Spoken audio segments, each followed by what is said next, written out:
Bismillahirrahmanirrahim. Assalamualaikum warahmatullahi wabarakatuh.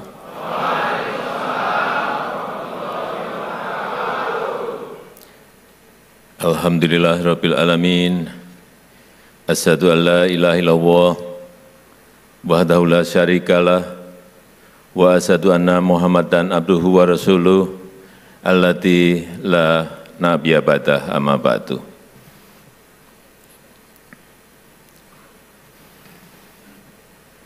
Yang saya hormati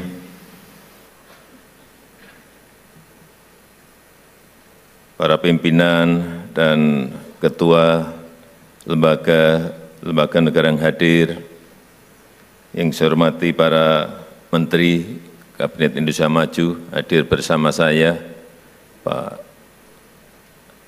Menko PMK, Pak Menhan, Bapak Menteri Perdagangan, Panglima TNI, Kapolri,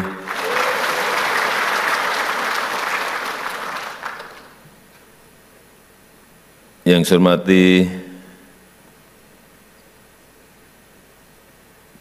Bapak Romo Kiai Sepuh, Bapak Kiai Haji Sultan Aulia,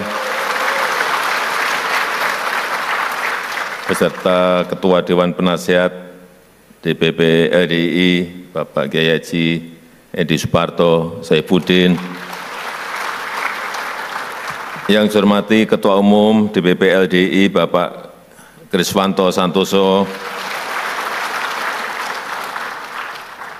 para pimpinan Pondok Pesantren EDI, beserta seluruh pengurus harian DPW, DPD, RDI se-Indonesia, Bapak Ibu hadirin dan tamu undangan yang berbahagia.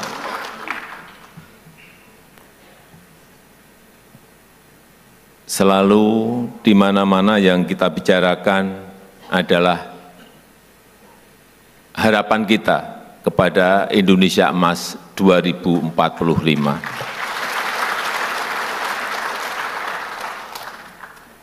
Termasuk tadi yang disampaikan oleh Bapak Ketua Umum EDI,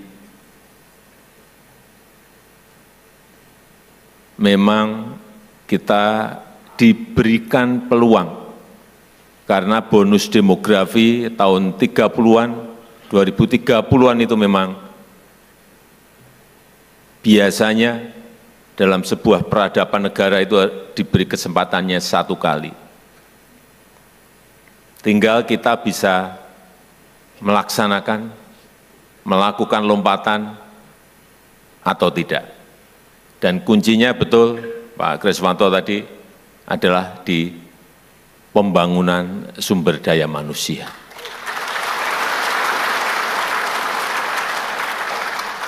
Jadi LDI sudah betul. Tadi yang disampaikan oleh Pak Kris tadi betul. Kebangsaan, keagamaan, pendidikan, kesehatan, sehingga terbentuk sebuah karakter manusia yang betul-betul Indonesia. Tapi menuju ke Indonesia Emas itu tidak mudah. Banyak tantangan yang harus kita selesaikan. Di Amerika Latin, banyak negara gagal melompat menjadi negara maju. Tahun 50-an, tahun 60-an, tahun 70-an mereka sudah menjadi negara berkembang. Tetapi sampai sekarang mereka juga tetap hanya menjadi negara berkembang. Malah ada yang jatuh menjadi negara miskin. Problemnya adalah diberi kesempatan dan tidak menggunakan. Ini yang kita tidak mau itu terjadi di negara kita Indonesia. Insya Allah kita bisa.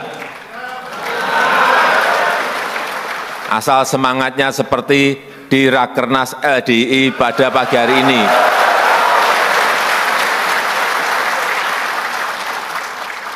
Ya karakternya memang harus semangat. Karena yang kita hadapi ada tantangan. Oleh sebab itu sering saya sampaikan, 2024, 2029, 2034 ini adalah momentum yang sangat menentukan Indonesia bisa melompat maju atau tidak. Sehingga dibutuhkan kepemimpinan nasional yang kuat, persatuan yang kuat, kekompakan yang kuat. Tanpa itu, sekali lagi, tantangan yang kita hadapi tidak mudah. Tantangan global, ini justru yang banyak memang dari tantangan globalnya. Satu, ketidakpastian ekonomi global. Nggak jelas sekarang ini ekonomi global arahnya mau kemana.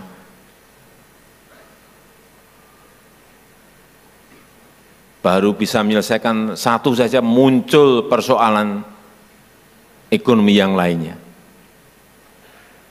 Sehingga sekali lagi dibutuhkan kepemimpinan yang kuat.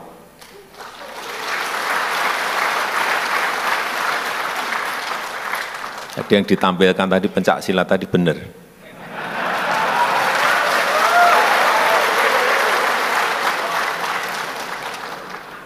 Karena ketuanya Pak Prabowo.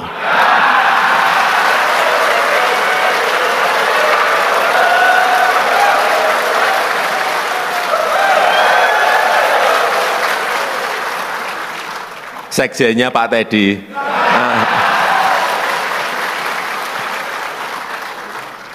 LDI kalau gini-gini itu pintar banget. Memberi simbol-simbol gitu loh. Jadi yang pertama, ketidakpastian ekonomi global yang sulit diprediksi, sulit dihitung, sulit dikalkulasi. Yang kedua, perubahan iklim yang juga sulit dihitung dan sulit diprediksi. Dulu kita kalau ada perubahan iklim, ya hanya dalam kata-kata, tapi sekarang sudah nyata. Kekeringan hampir di semua negara sekarang ini terjadi. Panas bumi yang naik, gelombang panas, kita ada 7 provinsi kemarin kekeringan sehingga produksi beras kita menurun. Semuanya merasakan. Sehingga kalau dulu kita mau import beras, semua negara menyodorkan, Pak, kami punya sekian juta ton, kami punya. Sekarang ini mau import beras, tanya ke Pak Zulkifli Hasan, sulit mencari barangnya. Semua negara ngerem tidak ekspor beras untuk menyelamatkan rakyatnya masing-masing. 22 negara sekarang ini, kalau dulu ekspor beras, sekarang ngerem semuanya. Enggak ekspor. Sehingga betul, kedaulatan pangan, ketahanan pangan itu harus menjadi program kita ke depan.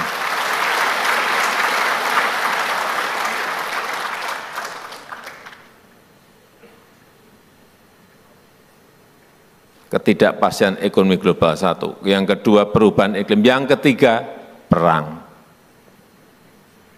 Perang di Ukraina belum rampung, ditambah lagi sekarang dengan perang di Gaza. Kelihatannya dulu saya berpikir, kita semua mungkin berpikir sama, Ukraina jauh sekali dari Indonesia. Apa dampaknya? Nggak akanlah berdampak kepada kita. Ternyata dampaknya nyata dan ada. Kita impor itu gandum 11 juta ton per tahun. Ternyata 30% itu importnya dari Ukraina dan dari Rusia. Kapalnya tidak berani mengirim barang karena ada perang, semuanya stop. Bukan hanya di situ saja. Yang kedua, ternyata bahan baku pupuk kita itu berasal dari Rusia, Ukraina, dan Belarusia. Problem yang kedua. Sehingga apa? Harga gandum juga naik. Sekali lagi, import kita sudah besar, gandum, 11 juta ton. Karena di Indonesia memang tidak bisa kita tanam gandum. Saya saat bertemu Presiden Zelensky saat itu, dia menyampaikan, Presiden Jokowi, di Ukraina sekarang ini ada 77 juta ton gandum yang berhenti tidak bisa kita ekspor. Saya pindah ke Rusia, mau ngomong sama Presiden Putin 3 jam, cerita hal yang sama. Di Rusia ada 130 juta ton gandum berhenti. Artinya 207 juta ton gandum berhenti di Ukraina dan di Rusia. Artinya apa? Ada negara-negara yang tidak mendapatkan bahan makanan karena perang di Ukraina. Kita tidak merasakan itu karena di sana stop kita bisa mencari yang lebih dari negara lain. Perang di Gaza, hati-hati. Ini juga jauh, tapi tetap dukungan kita terhadap Palestina tidak akan surut.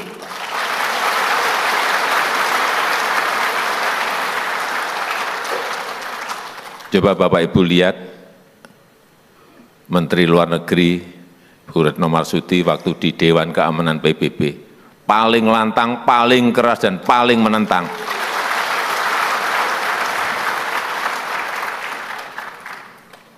Saya juga heran, Bu Menlu kita ini. Orangnya halus, saya kok di Dewan Keamanan galak banget. Tuh.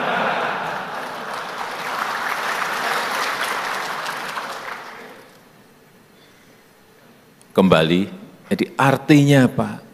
Peluangnya ada, tetapi tantangannya juga sangat besar. Inilah kenapa ke depan sekali lagi dibutuhkan kepemimpinan nasional yang kuat. Kepemimpinan nasional yang mempersatukan.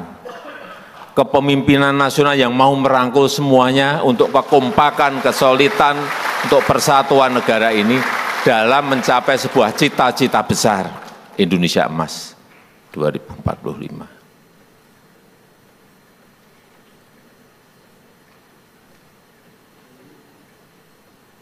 Itulah tantangan yang ke depan semakin tidak mudah.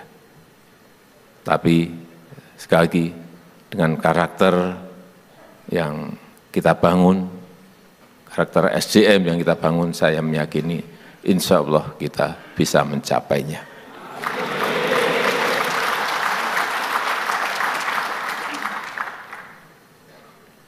Terakhir, ini pertanyaan mudah.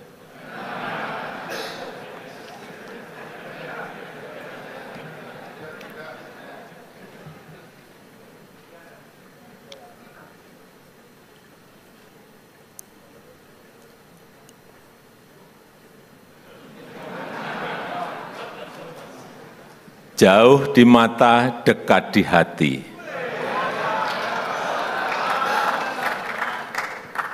Yang bisa jawab silahkan tunjuk jari.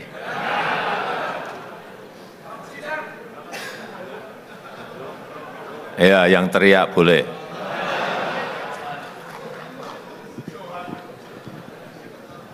Dari Mojokerto, Pak Presiden. Dari Mojokerto, jauh di mata, dekat di hati. Itu mudah, empedu.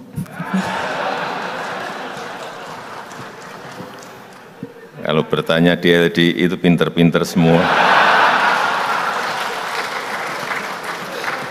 Betul Pak, betul, betul. Silakan duduk.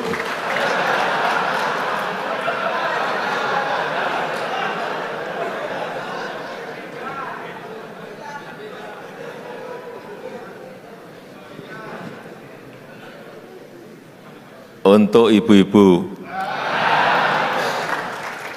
Ibu kota negara baru Indonesia. Ibu, silakan.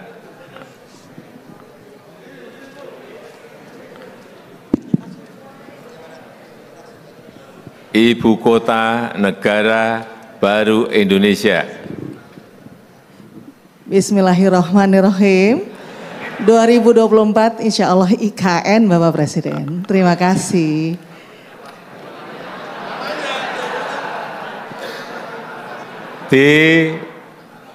Lebih dijelaskan Bu, IKN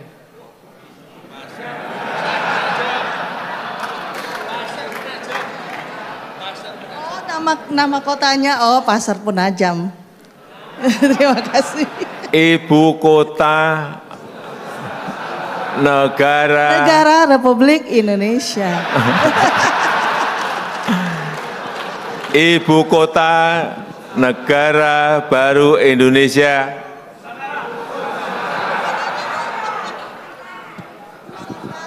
Nusantara. Ya, IKN Nusantara.